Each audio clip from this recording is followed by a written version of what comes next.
اپنا آپ ہی حساب کرنے والا کافی ہے۔ پھر فرشتوں کی قسم جو وحی لاتے ہیں تاکہ عذر دور کر دیا جائے یا ڈر سنا دیا جائے کہ جس فیصلے کا تم سے وعدہ کیا جاتا ہے وہ ہو کر رہے گا، جب تاروں کی چمک جاتی رہے اور جب آسمان میں شگاف پڑ جائیں اور جب پہاڑ ریزہ ریزہ کر کے اڑا دیے جائیں اور جب پیغمبروں کے لیے وقت مقرر کر دیا جائے۔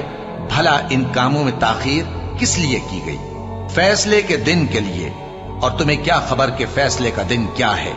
اس دن جھٹلانے والوں کے لیے خرابی ہوگی۔ تو اے پیغمبر ان کو باطل میں پڑے رہنے اور کھیل لینے دو، یہاں تک کہ جس دن کا ان سے وعدہ کیا جاتا ہے وہ ان کے سامنے آ موجود ہو۔